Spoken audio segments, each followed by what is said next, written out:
Pero, ang nag-aantay naman sa inyo is mga bagong simula, new beginnings and progress. Only if malampasan mo itong mga limiting beliefs mo, mga kapiksi. So, ibig sabihin nito guys, kailangan nyo mag-persist, kailangan nyo, you have to talk to yourself, kausapin nyo yung sarili mo. Kaya mo yan, okay, you can make it happen, kaya mo yan, kung kaya ng iba, kaya mo rin, okay? Yun yung mga phrases na pwede mong sabihin para ma-overcome mo yung mga limiting beliefs mo.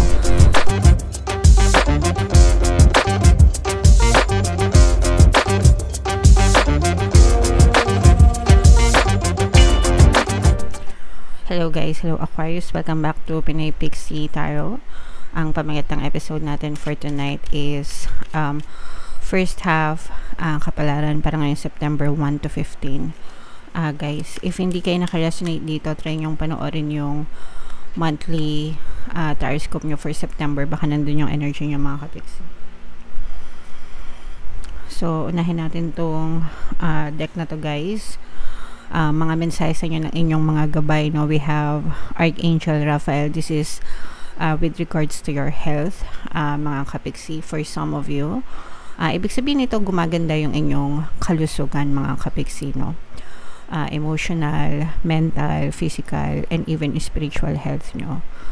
Pero, like I always tell you, mga kapiksi, pagdating sa kalusugan, that is something that you shouldn't take for granted, no? So, kapag mayroon kayong nararamdaman sa katawan nyo, always kayong magpa-check up, mga kapiksi, sa mga doktor, sa mga manggagamot, kasi sila yung may tamang kaalaman at mga tamang tools para ma-diagnose yung nararamdaman nyo, and sila din yung makakapagbigay ng karampatang lunas.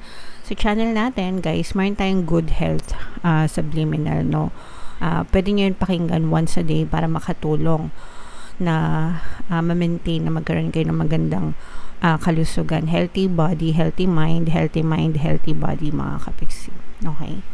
So, nandun yun sa playlist ng Pampaswerte Subliminal sa mga naghahanap.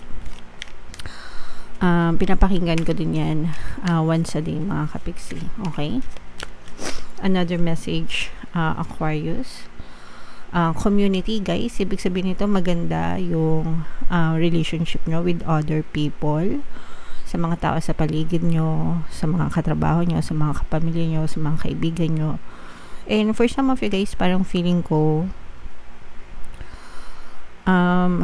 you belong or you will belong to a community na nakaka-relate ka, same interests mo, same ng mga pinagdadaanan mo, same ng mga experiences mo, parang relatable ganyan. And parang you have each other's backs, mga kapiksi, okay? So, yeah, masarap yung may mga ganong klase na community na kinabibilangan kasi you won't feel alone, okay? Wow, this is financial constraints in reverse, mga kapiksi. So, ibig sabihin nito, kung nagdadanas kayo guys sa mga challenges, problema, pagdating sa kaperahan guys, unti-unting gumagaan or unti-unting natatapos yung mga problema nyo sa pera, mga kapiksi.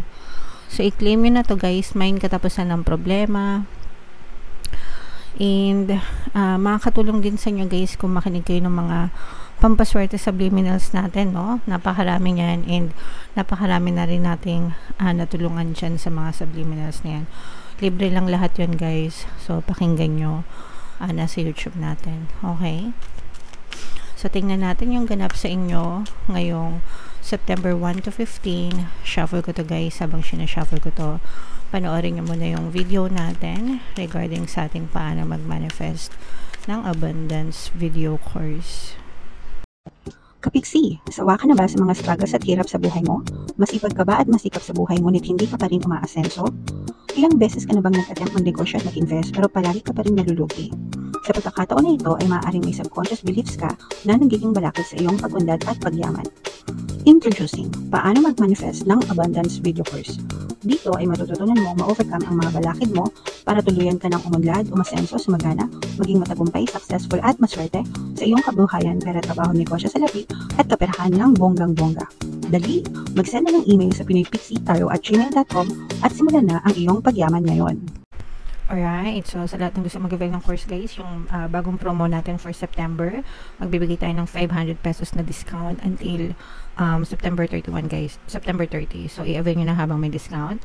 And meron din tayong bagong course guys, paano mawala ang third party at magkaroon ng harmonious na relationship para mawala yung mga kabit ng jowa nyo.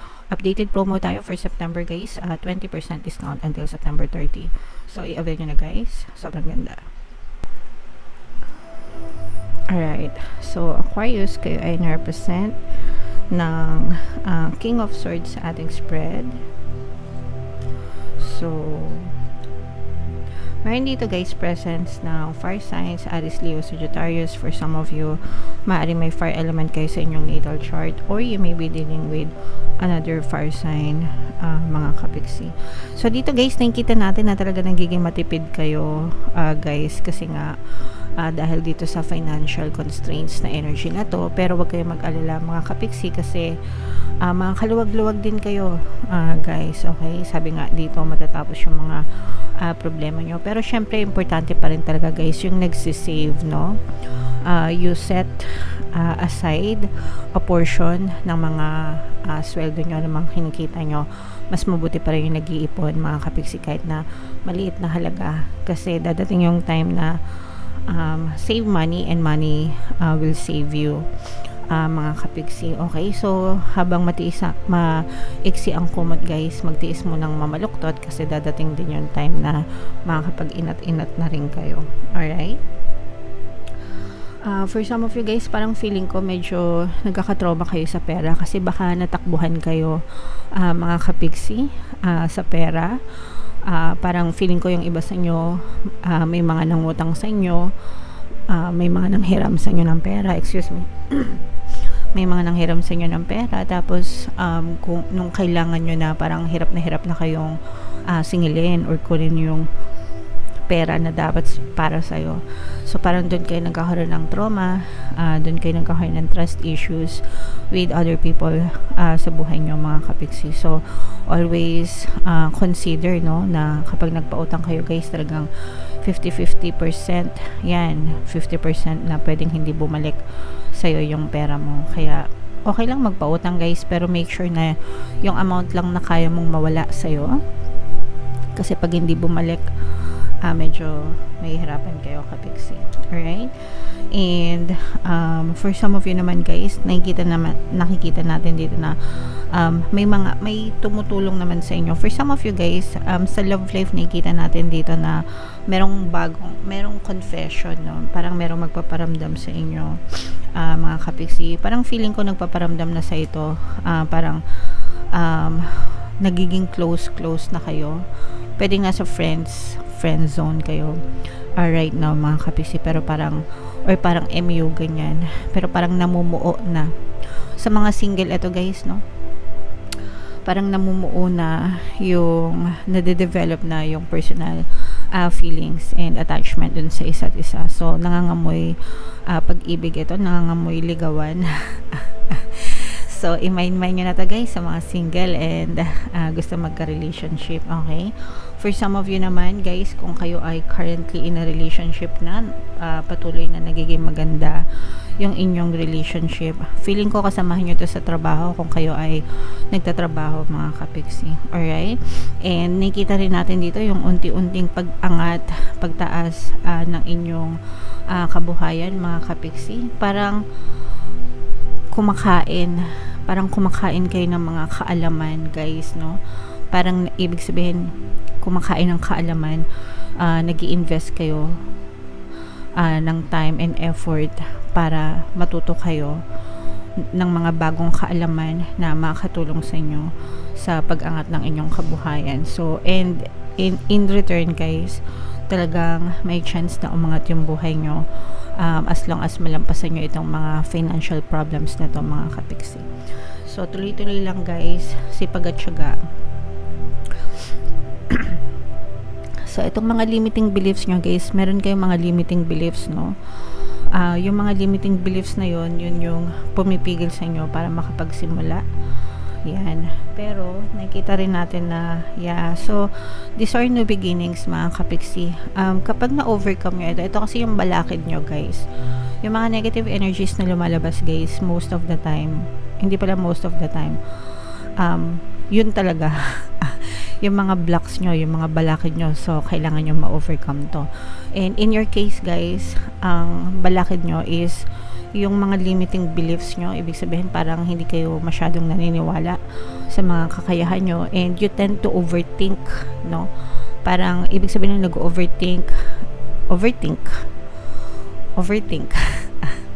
kung ano yung iniisip, advance mag-isip, kumbaga. Pero yung pagka-advance ng pag-iisip, hindi sa positive, kundi sa negative, okay? So, yun yung sumisira sa inyo, guys. Yun yung parang nagpapalala ng mga sitwasyon nyo. Kaya medyo nahihirapan kayo sa pera.